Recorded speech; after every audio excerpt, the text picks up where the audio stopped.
Salut la communauté YouTube. Alors, je vais lancer cette chaîne, hein, c'est une nouvelle chaîne. Je vais essayer de me lancer avec des vidéos sur la Coupe d'Afrique des Nations qui commence ce samedi 13 janvier. Je crois que c'est le 13, non? Oui, c'est le 13 janvier. Avec le match de la Côte d'Ivoire. Je vais essayer de poster une vidéo chaque jour. Dès aujourd'hui, je vais commencer aujourd'hui en vous présentant les différents groupes et les différentes équipes dans chaque groupe avec mon avis personnel sur chaque équipe bien sûr. Et puis pendant la CAN, on va essayer de débriefer chaque match, donner nos avis et discuter ensemble si vous voulez aussi sur la compétition, sur les matchs et sur les joueurs. Donc je vous conseillerais de vous abonner, de liker et de venir en commentaire pour qu'on puisse plus en parler. Alors je vais commencer par le groupe A. Déjà je veux dire cette Coupe d'Afrique s'annonce très intense, très compétitif parce que les équipes africaines sont de plus en plus à un niveau très élevé. On a vu notamment la Coupe du Monde avec le Maroc et le Sénégal qui, c'est vrai, le Sénégal n'est pas allé très loin, le Sénégal est sorti en huitième mais qui n'ont pas été ridicules. On a aussi vu le Cameroun qui a gagné le Brésil notamment, la Tunisie qui a gagné contre l'équipe de France. Donc les équipes africaines n'ont pas été ridicules en Coupe du Monde et puis on attend beaucoup de ces équipes-là aussi dans cette édition de la CAN et on va essayer d'en parler. Comme j'ai dit, je vais commencer avec le groupe A notamment et je vais commencer avec la Côte d'Ivoire qui est le pays organisateur bien sûr, l'équipe qui reçoit. Et déjà c'est un très grand avantage de recevoir, hein. Mais l'équipe qui reçoit et l'équipe que tout le monde va attendre, donc l'équipe que tout le monde va aller battre, eux aussi sont attendus comme on attend qu'ils gagnent la compétition en fait, hein, parce que c'est eux qui sont à la maison, le public, la majorité du public sera avec eux, le stade sera fait pour eux, donc on s'attend à ce qu'ils battent jusqu'au bout de la compétition. Donc la Côte d'Ivoire bien sûr avec un coach très expérimenté, Jean-Louis Gasset. Pour ceux qui sont les suiveurs de Ligue 1, ils savent qui c'est. Il a été notamment le coach assistant de Laurent Blanc au PSG pendant l'ère de Laurent Blanc au PSG. Il se dit que c'était lui qui était le tacticien du PSG à ce moment-là. Laurent Blanc était plus le meneur d'hommes, c'était lui qui gérait les hommes, mais lui Gasset était celui qui faisait le schéma, la tactique, c'était un penseur dans l'équipe. Donc il a pris la Côte d'Ivoire en main. Et puis bon voilà, il est pas seul aussi, il est suivi par plusieurs autres coachs. Il y a certains, je les connais certains de face, mais le nom m'échappe un peu. Mais bon, lui Gasset, lui je le connais très bien. Et la Côte d'Ivoire, voilà, pour moi, ils font partie des trois favoris. Juste le fait qu'ils soient à domicile déjà est un avantage, on va dire. C'est un avantage parce que le public ivoirien sera à fond derrière eux. On a vu par exemple à la CAN au Cameroun comment le public a eu l'influence sur le jeu, notamment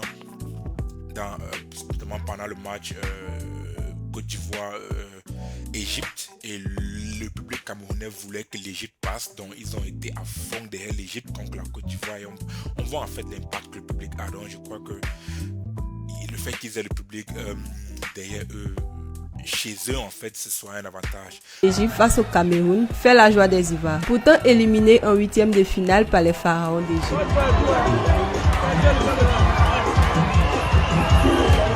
Partie d'où les Camerounais unanimes manifestent leur solidarité envers l'équipe qui les élimine aujourd'hui. Les Camerounais se sont entièrement désolidarisés des Ivoiriens pour supporter les pharaons de l'Égypte. Relancés dans une course à la Coupe d'Afrique des Nations, les Lions ont oublié qu'ils pourraient faire face à l'Égypte et perdre. Un retour à l'envoyeur qui leur ferait dormir à 22h.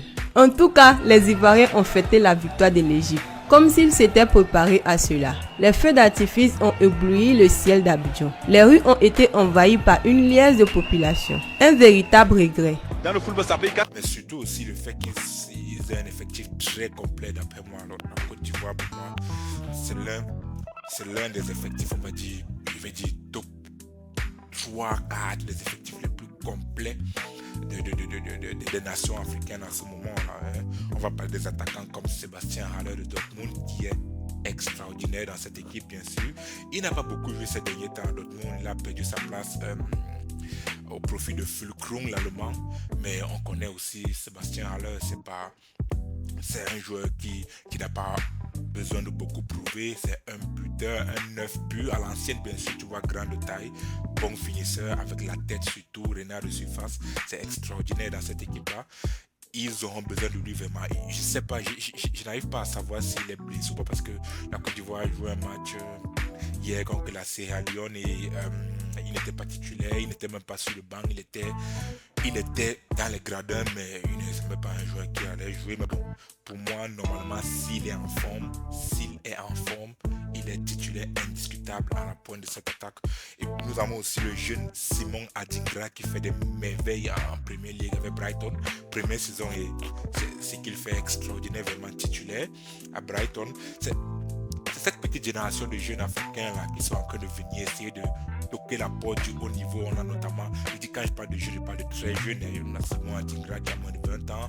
On a Carlos Baleba aussi à Brighton qui fait des merveilles. On a Mugué à Marseille qui essaye de toquer la porte. Donc nous avons une jeune génération de jeunes africains, de très jeunes africains, parce que d'habitude les Africains commencent à percer dans le football un peu tard, on va dire la vérité. Hein. C'est vers les 22, 23 ans qu'on commence à les voir un peu au haut niveau. Mais là, on a certains jeunes qui essaient de déjà toquer à la porte et c'est extraordinaire. Donc, Simon Adingra, qui n'a pas aussi joué contre la Sierra Leone, bizarrement aussi. Je vais essayer de me renseigner pour voir s'il est blessé, mais bon, je crois, du moins s'il n'est pas dans la feuille de match, notamment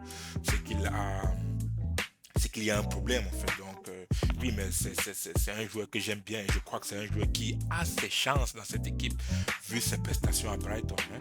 Et puis Nicolas Pepe qui est l'un de mes chouchous dans cette équipe. Je n'ai pas vraiment compris pourquoi ça n'a pas marché avec lui à Arsenal, vraiment. Bon, voilà. Mikel Arteta a voulu se baser sur... c'est vrai aussi, c'est difficile de concurrencer avec le jeune talent du pays, le jeune talent du club, Bukayo Saka. Mais bon, je crois que Pepe, s'il était resté, s'il s'était battu pour sa place, voilà, je crois qu'il aurait pu jouer. Quand on voit Arsenal maintenant, Bukayo Saka, il a qui comme concurrent en fait. Bukayo Saka est titulaire et puis il n'a personne pour jouer. Il n'y a personne pour jouer quand il est blessé. Donc, je crois que Pepe aurait dû rester, aurait dû se battre pour sa place. Et puis, voilà, il aurait pu gratter quelques minutes de jeu et puis faire son petit élan pour se montrer en Premier League. Mais bon, Nicolas Pepe, c'est l'un de mes joueurs. J'ai aimé ce qu'il a fait au LOSC avec Christophe Galtier. Ça peut aussi se dire que, ça se dit du moins les rumeurs courent que c'est un joueur de contre-attaque, c'est pas un joueur pour une équipe qui joue la possession, c'est un joueur pour les équipes qui n'ont pas le ballon et qui préfèrent attaquer, qui préfèrent être en retrait et puis contre-attaquer. On peut comprendre, mais bon, avec Arteta, je me dis qu'Arteta aurait pu la prendre à jouer aussi contre des blocs bas. Il a une bonne patte, venir sur son pied gauche et puis enrouler le ballon. Comme je dis, c'est un de mes chouchous dans cette équipe ivoirienne aussi. Et puis il y a Jérémy Boga, né en France aussi, qui, comme Pépé aussi, ne sont pas des joueurs qui ont, comme Haller aussi, ne sont pas des joueurs qui ont, d'après moi, cette connexion-là avec la terre ivoirienne, du moins pas de naissance, on va dire ça comme ça. Mais bon, ce sont des bons joueurs de ballon. Ils amènent une vraie plus-value dans cette équipe, notamment. Pour moi, c'est clair, c'est une vraie plus-value. Et puis, c'est un joueur aussi qui vient avec Adingra sur le côté gauche. Ils viennent gratter aussi une place titulaire, tu vois. Hier, contre la Sierra Leone, je crois qu'il était aligné en attaque, en pointe, mais c'est un joueur de côté, tout le monde le sait. Pour Jérémy Boga, c'est un joueur de côté. Je crois que ce sont les joueurs phares de cette attaque. Hein. J'ai aussi vu qu'ils ont appelé Gradel. Ça m'a un peu surpris que Gradel a été pris à la place de Wilfried Zaha. Gradel qui est déjà assez vieux et qui n'est plus au top niveau. Moi, je l'ai dit, Gradel n'est pas à un niveau très élevé. Il joue en Turquie et même pas dans un top club en Turquie. Mais bon, on ne peut pas aussi aller à une équipe aller à une CAN sans ses cadres. Donc, c'est un cadre de cette équipe-là. Mais je ne crois pas qu'il soit là pour être titulaire. Vraiment, ça va me surprendre. Mais bon, pour moi, ce sont les tops attaquants de la Côte d'Ivoire. Mais ils ne se limitent pas à l'attaque, la Côte d'Ivoire. Hein. Ils ont un milieu, pour moi, là, je le dis, j'ai parlé de l'un des 3-4 meilleurs effectifs des nations africaines. Mais ils ont pour moi le meilleur milieu en Afrique. Avec un milieu extraordinaire. Donc, ils ont tous les profils pour moi. En passant par Série, qui est un style de celui qui peut aider à casser les blocs bas avec les passes en profondeur, à Kessié, à Sangaré, qui est le gratteur de ballon. Vraiment, Sangaré, pour moi, c'est un joueur qui peut prétendre au top club européen, notamment en été. Le PSG, Manchester United était sur lui. Mais j'ai été assez surpris qu'il signe à Nottingham Forest. Vraiment, j'étais surpris, mais bon, aussi je peux me dire que c'est pour faire étape par étape, tu vois. Faut pas sauter les étapes. Il fait Nottingham 1-2 saisons après, voilà, il va au plus haut niveau. Mais bon, oui, pour moi ils ont le milieu le plus complet, sans oublier surtout pour moi celui qui rend ce milieu là complet vraiment, c'est Seko Fofana, qui est capable de faire tout ce que les autres font. Donc je prends Sangaré par exemple pour le fait qu'il soit un bon récupérateur de ballon. Je prends Kessié pour le fait que ce soit un bon box-to-box. Mais Fofana fait tout ça. Il fait tout ça. Donc il est capable d'être très rarement quand même en 6, très rarement, mais je crois qu'il peut jouer en 6 dans cette équipe. Il peut jouer en 8. Il peut même jouer presque en 10 parce qu'il est un créateur de but. Tout le monde le sait avec le LOSC, il a une frappe extra avec le LOSC, avec l'équipe comment j'oublie, c'était en Champions League cette saison, les 100 et or, j'oublie le nom de l'équipe, désolé, mais ça va me revenir de toute façon. Oui, Fofana pour moi c'est le joueur, c'est un joueur important, l'un des joueurs les plus importants de cette équipe. Vraiment, il peut créer les occasions de but, il peut buter, il peut défendre, il peut donner les passes extraordinaires. Et puis en défense aussi, ils ont l'un des talents africains les plus en vue en ce moment, qui est Diomandé du Sporting. Pour moi, il peut jouer dans les top clubs, tu vois, mais il ne faut pas qu'il se précipite. Diomandé, il a encore le temps. Sporting, il joue bien titulaire au Sporting. J'ai aussi suivi que City et United étaient sur lui. Pour moi, il est pas titulaire dans cette défense et je crois qu'il devrait l'aligner avec Ndika, parce que c'est deux profils différents en fait. Ndika qui a plus le profil physique, athlétique, et Diomandé qui est le joueur de ballon, l'intelligence. Vous voyez un peu, donc les deux peuvent aller ensemble. Et sans oublier Kosunu de Leverkusen, qui est aussi très bon aussi à Leverkusen, avec Xabi Alonso qui a réussi à le faire passer une étape. Mais Kosunu aussi en concurrence avec Jonathan Tah Leverkusen, mais c'est un très bon joueur, Kosunu. Aussi, n'allons pas oublier le capitaine de Serge Aurier qui est l'une des valeurs sur cette équipe aussi.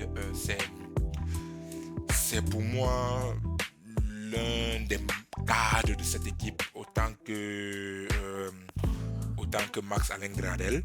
C'est le capitaine et il est toujours au niveau. C'est vrai qu'il joue pas dans un top club, mais il joue dans un top championnat en Premier League et il est titulaire. Donc je crois que c'est un joueur aussi important et je crois qu'il n'est pas aussi titulaire dans cette équipe. La Côte d'Ivoire a ses points faibles. Là, pour moi, déjà, ils n'ont pas de latéral gauche connu. Je crois que c'est leur premier point faible là-bas. Non, pas le premier, c'est l'un de leurs points faibles aussi. Hein. Bon, le point faible le plus flagrant, on va le dire, c'est le gardien qui a été le point faible de la Côte d'Ivoire depuis des années et des années. Je me rappelle quand il gagne la CAN aussi avec Copa Barry, mais c'était pas aussi un top gardien, on va le dire. Donc ils n'ont pas eu de grands gardiens en Côte d'Ivoire, malheureusement. Ils ont eu des top joueurs à tous les postes, sauf au goal. Ils n'ont pas pu produire ce gardien là dont l'Afrique a besoin, en fait, dont la Côte d'Ivoire a besoin. Mais bon, avec une bonne défense, le gardien peut parfois aussi un peu faire des erreurs. Donc oui, bon, ouais. Donc cette équipe de Côte d'Ivoire est pour moi l'une des plus complètes dans ce groupe, l'une des plus complètes de cette compétition. Et avec un très bon coach, je le dis, on va le dire, je suis l'une des personnes qui qui est pour que le football africain produise plus de jeux, de tactiques, de placement et que ce soit moins les transitions, mais qu'on puisse voir des équipes qui jouent au football, qui posent le ballon. Et je crois qu'avec Jean-Louis Gasset, ils peuvent amener ce type de jeu là en fait. Jean-Louis Gasset permet à cette équipe là de pouvoir contrôler le jeu. Si vous avez vu le match contre la Sierra Leone n'a pas eu beaucoup d'occasions, hein. Ils ont eu 1, 2, 3 occasions et ils ont marqué un but sur cette occasion là, mais la Côte d'Ivoire a su gérer le match, contrôler le jeu, empêcher la Sierra Leone de faire quoi que ce soit. Donc ils ont un bon jeu. Ils jouent notamment en 4-3-3 majoritairement. C'est vrai que dans le match contre les Seychelles, ils ont changé le schéma. Ils ont joué en 5-3-2 qui devenait un 3-5-2 avec Adingra et Boga en piston. Ils ont gagné ce match-là 9-0, donc c'était tellement offensif. Mais majoritairement, la Côte d'Ivoire en cette canne, je ne crois pas qu'ils vont autant s'élever offensivement et laisser les côtés libres. Non, je crois 4-3-3 qui donne une stabilité à l'équipe avec un pivot, un seul pivot. Je crois qu'ils vont laisser Sangare jouer seul devant la défense et puis laisser la liberté à Fofana et à Kessié d'être plus offensif. Donc c'est la première équipe de ce groupe notamment. Et puis nous avons la deuxième équipe, le Nigeria avec un coach portugais, José Peseiro. José Mourinho, non, José Peseiro, c'est pas la même personne, c'est pas le même coach. Non, le coach portugais. Le Nigeria sort d'une défaite tout à l'heure, là j'ai vu le match. Ils sortent d'une défaite 0-2 contre la Guinée, une défaite assez surprenante. Bon, pas surprenante pour ceux qui suivent le Nigeria depuis un moment. Hein. Ils ne sont pas flamboyants, c'est assez surprenant plutôt de les voir à ce niveau-là. Pourtant, ils ont, on va dire, ils n'ont pas les meilleurs joueurs d'Afrique, à part en attaque, bien sûr. En attaque avec Osimhen, Oumar Sadiq, Chukwueze, Boniface, Iheanacho. Ils ont été bénis en attaque. Mais dépassant le milieu, en redescendant en défense et au niveau du gardien de but, c'est incroyablement lent, c'est faible, ça manque d'athlétisme, c'est extraordinairement surprenant en fait. Donc le Nigeria, comme j'ai dit, perdu le match aujourd'hui le 8 janvier, le match de préparation pour la CAN contre le Mali, 0-2. Comme je l'ai dit, à part leur attaque avec laquelle ils ont été bénis, surtout avec Victor Osimhen et le ballon d'or africain de l'année 2023. Ils sont bénis en attaque, ils ont les meilleurs attaquants de l'Afrique, mais malheureusement, ça s'arrête là. Ça s'arrête là parce que déjà, je ne sais pas, le coach, j'ai l'impression que le coach qui est là depuis l'élimination en qualification pour la Coupe du Monde, je crois, quand ils ont été éliminés pour la Coupe du Monde, on a chassé l'ancien coach anglais qui était là et puis on a amené José Peseiro. Il a réussi à les amener à la CAN, mais c'est assez poussif dans le jeu. J'ai l'impression que les joueurs ne savent pas ce qu'ils doivent faire. Je ne sais pas si c'est dû au coach ou c'est dû à la qualité des joueurs, mais je crois que le coach aussi a ses responsabilités là-dedans. Et c'est extraordinairement faible dans le jeu. Le jeu est lent, le jeu est faible. Et j'ai beaucoup d'empathie pour les attaquants du Nigeria parce qu'ils n'ont pas d'attaquants qui sont capables de prendre le jeu à leur compte. Ils ont des attaquants qui attendent devant, qui sont prêts, qui sont le style qui doivent recevoir les ballons. En fait. Donc ils ont besoin d'un milieu ou d'un style de jeu qui est propice à ça. Mais malheureusement, le coach n'est pas propice à ce style de jeu-là. L'équipe aussi n'arrive pas à implémenter ça. C'est lent, les latéraux sont lents, n'arrivent pas à faire des centres. Ça manque de créativité, ça manque d'intensité, ça manque de passion. Je sais pas, mais bon. Je ne crois pas vraiment à cette équipe du Nigeria. Je ne crois pas vraiment, je n'y crois pas. Je serais surpris qu'il dépasse la phase de 8e de finale, mais bon, attendons voir. Je suis assez surpris que beaucoup de gens les annoncent comme favoris pour la CAN ou alors dans le dernier carré en demi-finale. Non, moi je n'y crois pas honnêtement. Je n'y crois pas. Je crois que le Nigeria vraiment va être assez poussé. Ça va être très difficile pour eux de sortir de ce groupe. Je vous le dis, c'est mon avis, mais je vous le dis, ça va être très difficile pour eux de sortir de ce groupe vraiment. Et puis voilà, ils ont un seul défenseur que je peux dire, il est bon, qu'il est fiable, on va dire ça comme ça. Il s'agit de Calvin Bassey de Fulham, titulaire à Fulham, venant de l'Ajax. C'est un très bon défenseur, très rapide, mais malheureusement aussi, il n'a pas le jeu au pied, tu vois. Et il n'y a personne en défense pour jouer le football au pied. Donc, ça n'arrive pas à jouer au ballon, en fait. La transition de la défense à l'attaque est presque difficile dans cette équipe. Donc, je n'y crois pas. En plus, le gardien de but, Uzoro, qui est un gardien, wow, un gardien qui fait aussi beaucoup d'erreurs, comme aussi le gardien de la Côte d'Ivoire, bien sûr. On a ce problème-là en Afrique. On n'a pas des top gardiens. Il faut que la formation soit un peu plus intense au niveau des gardiens de but, mais bon, voilà, c'est comme ça, La Côte d'Ivoire aussi joue majoritairement en 4-3-3, mais c'est juste qu'ils n'arrivent pas à trouver un schéma de jeu préférentiel. En fait, ils tâtonnent entre différents schémas de jeu et ça rend le jeu difficile. Ils n'arrivent pas à trouver comment jouer. Ils ont joué contre les Lesotho et ils ont joué en 4-4-2 avec Boniface et Taiwo Agnoni de Nottingham Forest en pointe. C'était catastrophique, honnêtement. Les deux n'arrivaient pas à jouer ensemble et c'est logique en fait quand tu le vois. C'est deux styles de joueurs au même profil. Donc il ne peut pas jouer un mec deux joueurs du même profil en attaque. On a une formation 4-4-2, c'est assez médiocre, mais bon, voilà. On espère que le Nigeria va déjouer mes pronostics et puis on veut les top équipes quand même dans les phases finales, mais je n'y crois pas vraiment. La prochaine équipe, c'est la Guinée-Bissau.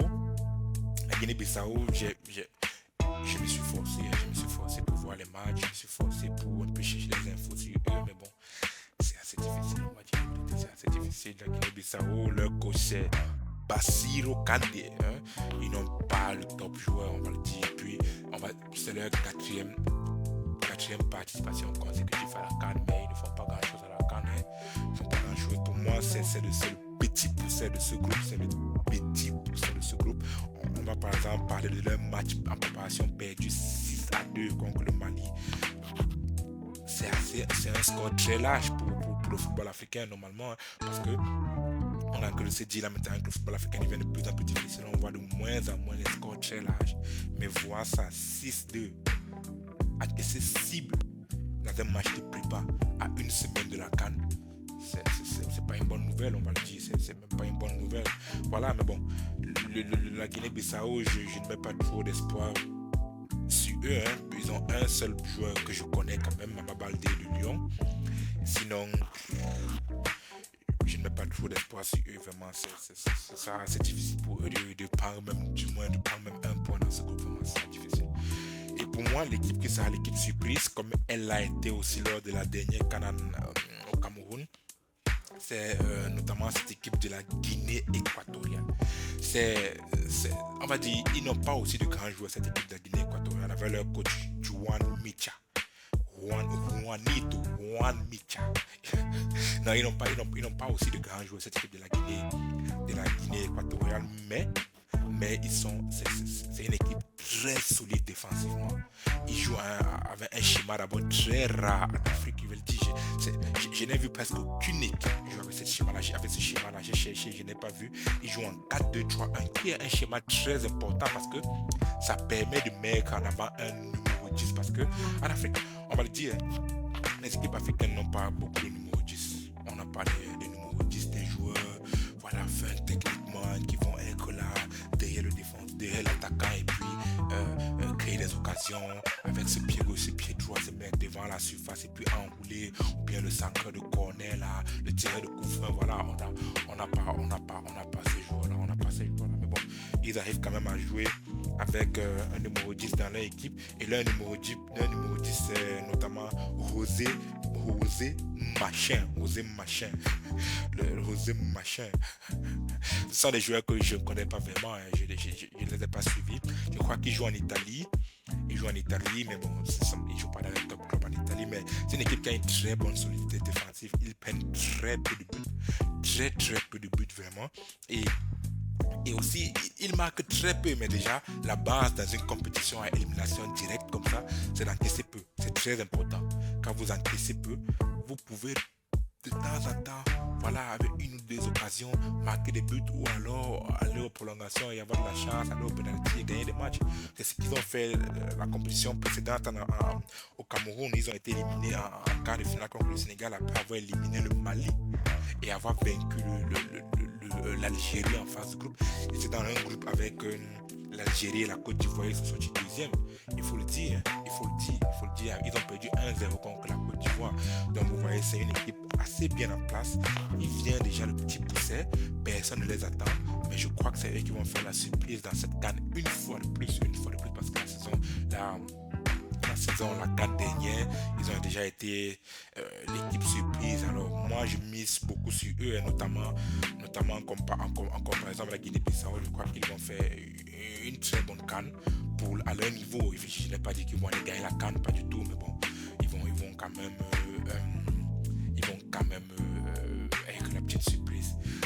Alors mon pronostic pour ce groupe, déjà, ça sera un groupe relevé. Beaucoup de gens se disent que la première place va se jouer entre la Côte d'Ivoire et le Nigeria. Moi je ne crois pas. Je vous l'ai dit, je ne crois pas au Nigeria. Donc je crois que la Côte d'Ivoire va sortir premier de ce groupe en ayant battu la Guinée-Bissau et le Nigeria. En ayant battu la Guinée-Bissau et le Nigeria. Et puis ils vont faire match nul contre la Guinée équatoriale. Je crois que la Guinée équatoriale va sortir deuxième avec 5 points. En ayant battu aussi la Guinée-Bissau et en ayant fait match nul contre le Nigeria et la Côte d'Ivoire. Et pour moi, le Nigeria pourrait se qualifier en tant que meilleur troisième avec 4 points en ayant battu la Guinée-Bissau bien sûr et en ayant fait match nul avec la Guinée équatoriale. Et pour moi, le dernier, en qui je ne crois vraiment pas, et vous l'avez suivi d'après mes analyses, pour moi la Guinée-Bissau va sortir dernier de ce groupe. Ils ont de la peine à gagner des matchs, donc ça ce sont mes pronostics pour le groupe A. Voilà, pour le groupe A de cette CAN. Abonnez-vous, likez la vidéo si vous êtes, et commentez si vous êtes d'accord ou pas avec moi, et dites-moi qui sera votre favori pour ce groupe, et attendez-nous demain pour la suite. On va parler du groupe B notamment. Stay tuned.